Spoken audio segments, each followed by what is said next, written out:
वो नहीं चाहते कि तू खबर की तह तक पहुंच, क्योंकि खबरों की इन्हीं गहराइयों में छिपा है राजनीति का असली खेल। न्यूज़ चक्र, खबर की गहराइयों को टटोलता है।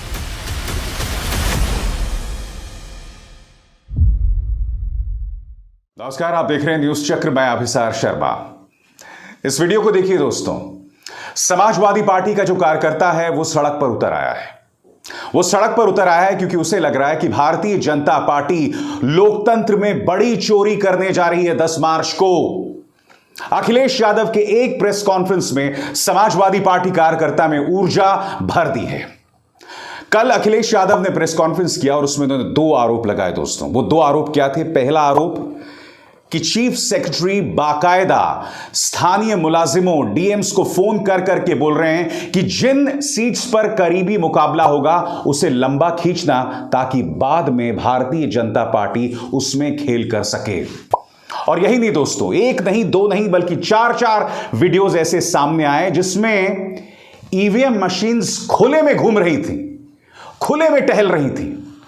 प्रशासन उस पर अपना तर्क दे रहा है जो मैं आपको बाद में सुनाऊंगा, मगर सबसे पहले अखिलेश यादव की प्रेस कॉन्फ्रेंस का मैं आपको वो हिस्सा सुनाना चाहता हूं जिसमें अखिलेश यह आरोप लगा रहे हैं कि यह लोकतंत्र के अंतर्गत आखिरी चुनाव हो सकता है और हमें आजादी की दूसरी लड़ाई लड़नी पड़ सकती है। अखिलेश यादव कह क्या रहे हैं, फिर मैं उसकी चर्चा करता हूं। तो मैंने आपसे कहा कि ये लोकतंत्र का आखिरी चुनाव है। इसके बाद तो जिस तरीके से आजादी के लिए लड़ाई लड़ी गई थी उसी तरह की हमें और आपको क्रांति करनी पड़ेगी। मैं तो अपने नौजवानों से अपील करूंगा कि जहां किसान इतने साल बैठे रहे तब सरकार झुकी, कम से कम 3 दिन लोकतंत्र के अखंड प्रहरी बनकर के ईवीएम्स को बचाएं और चुनाव को बचाएं। मैं किसी डीएम का इसलिए नहीं मानूंगा। डीएम कौन होता है? अगर प्रमुख सचिव मुख्यमंत्री फोन करेगा, डीएम क्या कर सकता है? डीएम की क्या हैसियत है? ये फिर जो प्रत्याशी लड़ने रहे थे उनको आखिरकार डीएम ने क्यों नहीं बताया? डीएम अगर ये जवाब दे रहा है तो उस डीएम से पूछिए कि डीएम ये बताओ कि तुमने जो प्रत्याशी चुनाव लड़े थे उसके बारे में क्यों नहीं बताया उन प्रत्याशियों को? ये डीएम आखिरकार किसके नीचे काम कर रहे हैं? और बनारस जैसी पोस्टिंग किसी डीएम को मिली होगी, इस डीएम को मैं भी जानता हूं। जब पहली पोस्टिंग मैंने मुजफ्फरनगर दी थी, मैं नहीं जानता हूं ये डीएम कौन है, किसकी सिफारिश पे ये मुजफ्फरनगर पहली बार गया था। बेईमानी करा रहा है ये डीएम। तो जैसा कि मैंने आपको बताया, अखिलेश यादव आरोप यह लगा रहे हैं कि बाकायदा डीएम्स को यह फरमान दिया जा चुका है कि रिजल्ट्स में धांधली करनी है। और उसके लिए मैं आपको एक एक करके वीडियो दिखाना चाहूंगा। सबसे पहले दोस्तों, प्रधानमंत्री नरेंद्र मोदी बनारस से सांसद हैं और बनारस के अंदर ऐसे खुले में ईवीएम मशीन्स मिल रही हैं। खुले में ऐसी ईवीएम मशीन्स मिल रही हैं। आप जानते हैं ईवीएम मशीन्स को लेकर किस तरह के नियम कानून हैं। मैं आपको पढ़ के सुनाना चाहता हूं दोस्तों कि ईवीएम्स को लेकर दरअसल नियम कानून क्या हैं। आपके स्क्रीन पर चुनाव आयोग के अपने नियम कानून क्या कहते हैं, अंग्रेजी में पढ़ के सुनाना चाहूंगा, फिर उसका हिंदी में तर्जुमा करूंगा। Political parties should necessarily be invited to witness this process from the opening of the warehouse and resealing of the warehouse and taking out EVMs, VPATs for training and awareness. The entire process to be videographed. 2 बातें कही जा रही हैं दोस्तों। पहली बात कि अगर ट्रेनिंग के लिए भी ईवीएम्स को बाहर निकाला जाएगा तो उसकी वीडियोग्राफी होगी, नंबर 1। नंबर 2, तमाम जो चुनाव में शामिल पॉलिटिकल पार्टीज हैं उन्हें बताया जाएगा। सबसे बड़ा सवाल, क्या चुनाव आयोग ने ऐसा किया? मैं आपको बतलाना चाहता हूं, डीएम बनारस जिन पर लगातार हमला अखिलेश यादव कर रहे हैं, उन्होंने क्या कहा? उन्होंने कहा कि भाई ये सिर्फ ट्रेनिंग के लिए ईवीएम मशीन्स हैं। सुनिए वो क्या कह रहे हैं। ये मशीन उन लिस्ट में नहीं है जो पोल पे गई थी। ये प्रशिक्षण की मशीनें अलग होती हैं, प्रशिक्षण के नंबर हैं, जिनके प्रशिक्षण पहले काउंटिंग के पोलिंग के दौरान हुए थे वही काउंटिंग के दौरान हो रहे हैं। कल के जो काउंटिंग है उसके बारे में अब हमने ये भी निर्णय ले लिया है कि कल की जो काउंटिंग है बिना ईवीएम के ही कर्मचारियों की करा दी जाएगी। फर्स्ट काउंटिंग में कुछ उनका एक्सपीरियंस ऑलरेडी हो चुका है, बाकी परसों जब वो काउंटिंग के लिए आएंगे, घंटा पहले ईवीएम वाला प्रशिक्षण दोबारा अंदर ही हाल में डेमो के माध्यम से, प्रोजेक्टर के माध्यम से दे दिया जाएगा। मान लिया, मैं आपको चुनाव आयोग का दिशा निर्देश पढ़ के सुना चुका हूं। पहला प्रश्न, क्या अन्य पॉलिटिकल पार्टीज को इस बात की जानकारी दी गई थी कि ट्रेनिंग के लिए ईवीएम मशीन्स बाहर ले जाई जा रही हैं? और यही नहीं दोस्तों, अब मैं आपको सुनवाना चाहता हूं बनारस के कमिश्नर क्या कह रहे हैं। उन्होंने कहा कि हमसे भूल हुई, प्रोटोकॉल को हमने फॉलो नहीं किया। क्यों नहीं किया, यही तो बड़ा सवाल है। सुनिए कमिश्नर साहब क्या कह रहे हैं। प्रेक्षक तो सारे यही हैं, आपके सामने प्रेक्षक है, पीछे सारे प्रेक्षक बैठे हैं। सही प्रोसेस में क्या सारे प्रेक्षक बैठे हैं। अच्छा नियम क्या सर, मैंने जो प्रोटोकॉल हुआ, जो ईवीएम का मूवमेंट था उसमें त्रुटि हुई, ये बात है, उसमें त्रुटि हुई, इसका मैं रिपोर्ट। आपके स्क्रीन पर एक बार फिर मैं आपको चुनाव आयोग के दिशा निर्देश बता रहा हूं कि ईवीएम मशीन्स को अगर एक जगह से दूसरी जगह ले जाया जाएगा तो इसकी जानकारी पॉलिटिकल पार्टीज को दी जाएगी, उसकी वीडियोग्राफी होगी, चाहे ईवीएम ट्रेनिंग के लिए ही क्यों ना हो, प्रशिक्षण के लिए क्यों ना हो, जैसा दावा डीएम बनारस कर रहे हैं। मगर आपको एक सवाल पूछना पड़ेगा। मैं प्रशासन के तर्क को मानने को तैयार हूं, मगर मैं आपसे कुछ और पूछना चाहता हूं। आपकी स्क्रीन पर यह है सोनभद्र की तस्वीरें, खुले में जो है पर्चियां मिल रही हैं। मैं आपसे समझना चाहता हूं कि चुनाव आयोग की विश्वसनीयता इस कदर क्यों गिर गई है, क्योंकि आज की तारीख में चुनाव आयोग में जो मुलाजिम बैठे हुए हैं वो सरकारी अधिकारी कम, ऑटोनमस ऑफिशियल्स कम, भारतीय जनता पार्टी के कार्यकर्ता ज्यादा प्रतीत होते हैं, दिखाई देते हैं। इसलिए लगातार समाजवादी पार्टी उग्र हो रही है। आप कह सकते हैं कि समाजवादी पार्टी इस चीज को लेकर भी बौखलाई गई है कि तमाम जो एग्जिट पोल्स हैं उसमें उसे हारा हुआ दिखाया जा रहा है। मैं आपसे बाद में जाकर यह भी बात करूंगा कि कम से कम 2 एजेंसीज ने समाजवादी पार्टी को बुरी तरह से हारा हुआ और बीजेपी को 300 सीटें दी हैं। उसके बारे में मेरी क्या राय है अंत में जाके बताऊंगा। मगर सबसे पहले दोस्तों मैं फिर आपसे सवाल पूछना चाहता हूं, जब इस तरह की तस्वीरें सामने उभर कर आएंगी तो जाहिर सी बात है लोगों का लोकतांत्रिक प्रक्रिया में विश्वास नहीं रहेगा। अब देखिए दोस्तों, एक सरकारी मुलाजिम जो हैं वो शायद ईवीएम स्ट्रांग रूम में जाने का प्रयास कर रहे हैं, सरकारी मुलाजिम हैं।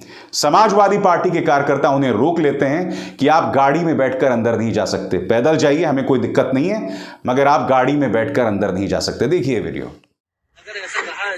आप अंदर नहीं जा रही, अंदर यहाँ से गेट से अंदर ही नहीं जा रही, आ रही है। सर पैदल चले आइए आप यहाँ पर। असल में जब से बनारस से करंट हुआ ना ये, तो हमारे जिला राष्ट्रीय अध्यक्ष जी ने आदेश दिए हैं हमें, कोई गाड़ी एक्स्ट्रा अंदर नहीं जाएगी बिल्कुल भी, चाहे किसी की अधिकारी की हो, चाहे निष्पक्ष जंग हो। हाँ बिल्कुल बिल्कुल पैदल जाए बिल्कुल। दिक्कत क्या है दोस्तों कि पिछले 7 सालों से भारतीय जनता पार्टी ने जिस तरह से हमारे लोकतांत्रिक जो इंस्टीट्यूट्स हैं, संस्थाएं हैं, उसकी जो धज्जियां उड़ाई हैं, चाहे पुलिस हो, इनकम टैक्स विभाग हो, ईडी हो, सीबीआई हो, एनआईए हो, चुनाव आयोग हो और ऑफ कोर्स मीडिया हो, आम जनता जो भारतीय जनता पार्टी को पसंद नहीं करता वो हर चीज में साजिश देख रहा है। और हकीकत यह है कि अगर चुनाव आयोग इस तरह की हरकतें कर रहा है, मुझे आप बताइए ना, 2019 में भी हमने ऐसी तस्वीरें देखी थी कि कहीं पर भी ईवीएम मशीन्स मिल जाते थे। 2019 में भी हमने ऐसी तस्वीरें देखी थी जिसके अंदर हमने अर्ध सुरक्षा बलों को बीजेपी के पक्ष में वोट डालने की नसीहत देते देखा था। और यहां उत्तर प्रदेश के चुनावों में क्या हुआ, यह वीडियो देखिए दोस्तों। मैं कई बार आपको यह वीडियो दिखा चुका हूं। गुजरात से बुलाया गया है 7वें चरण के मतदान के लिए। यह आदमी खुलेआम कह रहा है उत्तर प्रदेश में योगी आदित्यनाथ जीतने वाले हैं। क्या पुलिसकर्मी को ऐसा बोलना चाहिए? देखिए।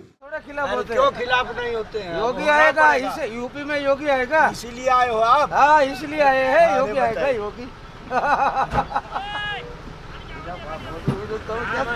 रिकॉर्ड करे थे, करे तो हूँ, बोले करे, योगी आएगा।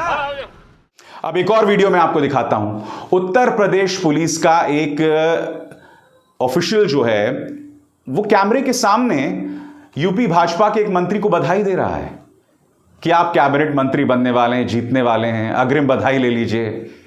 मजाक बना दिया है क्या पुलिस ने?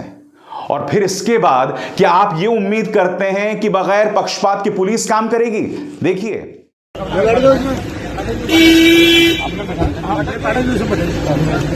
मैं सर आपका थाना अध्यक्ष हूँ।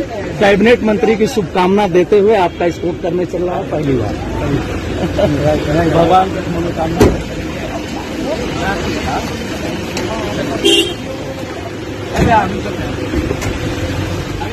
लोगों का विश्वास दोस्तों ऐसे में पूरी प्रक्रिया में खत्म होता जाता है।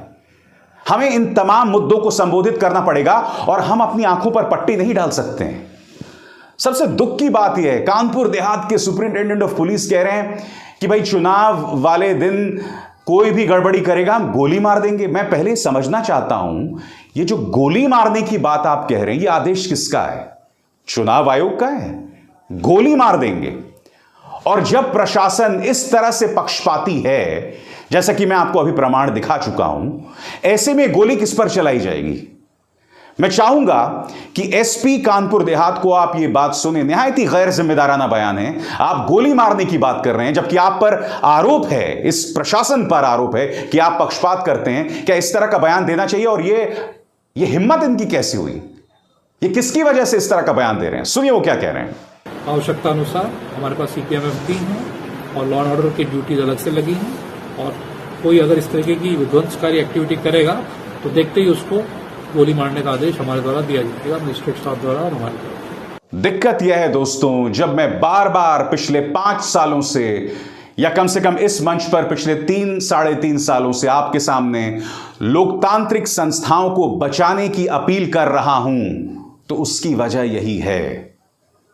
बाद में अगर प्रक्रिया सुचारू ढंग से चल भी रही होगी तो लोग फिर भी उस पर सवाल उठाएंगे, क्योंकि आपने उसके खिलाफ इस कदर अविश्वास पैदा कर दिया है, इतने डाउट्स पैदा कर दिए हैं कि अब लोग सोचते हैं कि भाई जो हो रहा है वो सही हो रहा है या नहीं हो रहा है। दोस्तों, दिक्कत क्या है कि अखिलेश यादव क्यों डरे हुए, मैं आपको एक और बात बताता हूं। क्योंकि उनके सामने मिसाल बिहार की है।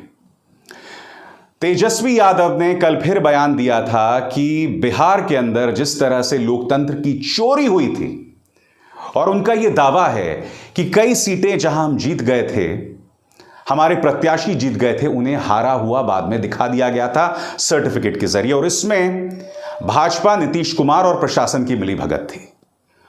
और सवाल सिर्फ इस बात का नहीं है कि तेजस्वी यादव क्या कह रहे थे, सवाल यहां पर यह है कि खुद कई स्थानीय पत्रकार मुझे बताते हैं कि कम से कम ऐसी 5 से 10 सीटें थीं जिसमें गड़बड़ झाला हुआ।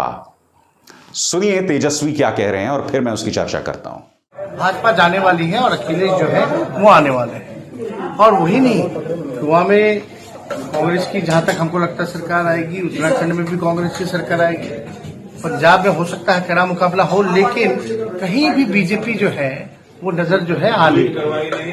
और अगर काउंटिंग में थोड़ी जो है सावधानी रखने की जरूरत है, हर एक चीज जो है लोगों को नजर डालने की जरूरत है। बिहार में भी हम लोगों ने काउंटिंग में देखा था कि कई ऐसे 10-12 सीटें हैं जो आज हमारे विधायक होते वो कोर्ट गए हुए हैं, जहां वोटें जितनी पड़ी उससे ज्यादा वोट निकल करके आ गया।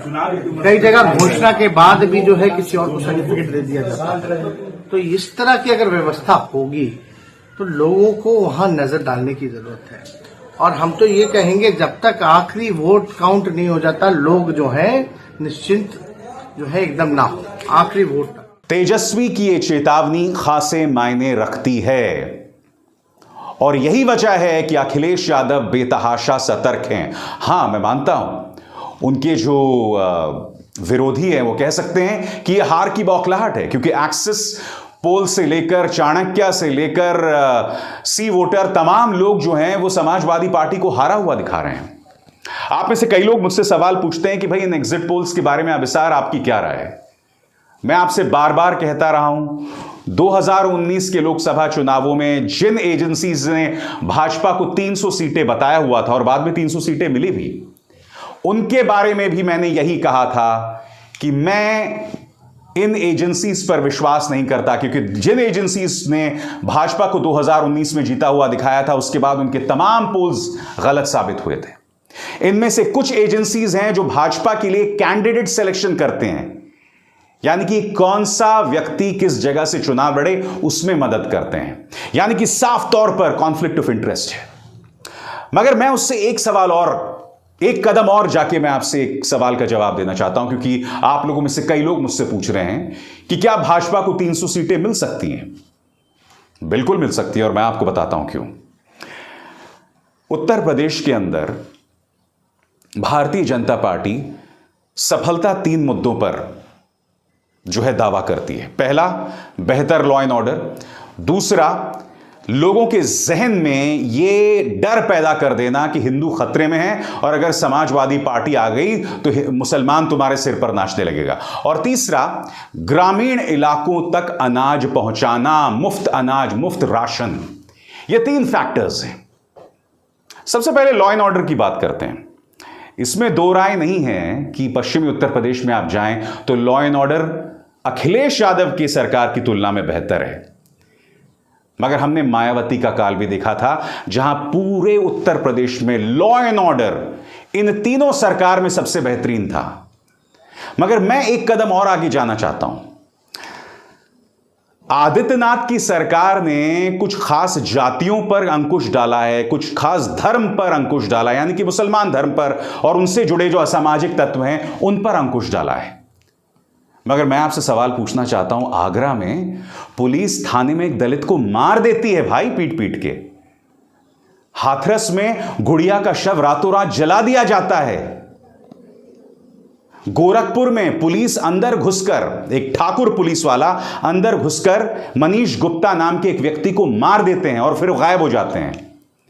उन्नाव, एक लड़की का बलात्कार, उसके पिता की थाने में मौत, फिर पूरा परिवार रहस्यमय तरीके से मारा जाता है। ढेरों मिसालें हैं। किसको मूर्ख बना रहे हैं आप लॉ एंड ऑर्डर को लेकर? लॉ एंड ऑर्डर को लेकर जो आपका पूरा प्रोपेगेंडा है, आपने अपनी मीडिया का सहारा लेकर इस प्रचार को, इस प्रपंच को फैलाने का प्रयास किया, और इसके अलावा कुछ नहीं। मैं आपको मिसाल दे रहा हूं, क्योंकि आज की तारीख में पुलिस जो है वो गुनहगार हो चुकी है। सीएए के खिलाफ जो आंदोलन हुआ, आपने करीब 20-21 लोगों को सिर और छाती पे गोली मारी है, ऐसा दावा किया जाता है, और न्यूज क्लिक ने भी इस पर एक पड़ताल की थी। कोई आंदोलन कर रहा है तो आप उसके सिर या छाती पे गोली मारेंगे? पुलिस तमाम हदों को पार कर रही है। यह हो रहा उत्तर प्रदेश के अंदर। ऐसे में आप कैसे दावा कर सकते हैं लॉ एंड ऑर्डर का? और कई खुद गृह मंत्रालय के तर्क बता रहे हैं कि लॉ एंड ऑर्डर आंकड़ों के लिहाज से अखिलेश यादव की तुलना में आदित्यनाथ की सरकार में और बदतर हुआ है। मगर आदित्यनाथ के पक्ष में उनका प्रचार तंत्र है, वो करोड़ों रुपए है जो वो भीख में न्यूज चैनल्स को देते हैं। और इस सब के बावजूद क्या जनता उन्हें 300 सीटों तक पहुंचा सकती है? मेरा जवाब है हां, हो सकता है। क्यों? क्योंकि आपने पिछले 7 सालों में अपने प्रचार तंत्र के जरिए, प्रचार माध्यमों के जरिए लोगों के जहन में यह डर बिठा दिया है, जैसे कि मैंने कहा ना, कि हिंदू खतरे में है। इसलिए जब बेरोजगार को लाठियां मारी जाएंगी बुरी तरह से, जैसे कि हमने रेलवे भर्ती परीक्षा में देखा, या फिर बेरोजगार जब कैंडल मार्च करने के लिए निकलेंगे आदित्यनाथ के बंगले की तरफ, उन पर लाठियां मारी जाएंगी। किसानों को इस तरह से प्रताड़ित किया जाएगा। बावजूद इसके अगर भाजपा को वोट मिल रहा है तो ये वो प्रोपेगेंडा है जो लोगों के मन में हावी हो गया है। मगर ये सिर्फ उस सवाल का जवाब था। मैं बता दूं कि मैं नहीं जानता हूं कि 10 मार्च को क्या नतीजे आने वाले हैं। मैं इंतजार करना चाहूंगा। सिर्फ 24 घंटे का भी वक्त नहीं रह गया है दोस्तों, उससे कम का वक्त रह गया है। यानी कि 10 मार्च को 12 से 1 बजे तक लगभग ये स्थिति साफ हो जानी चाहिए कि सरकार किसकी आ रही है। हम सब इंतजार करेंगे और इसी मंच पर हम बहुत जबरदस्त कवरेज करने जा रहे हैं। अभिसार शर्मा को दीजिए इजाजत। नमस्कार।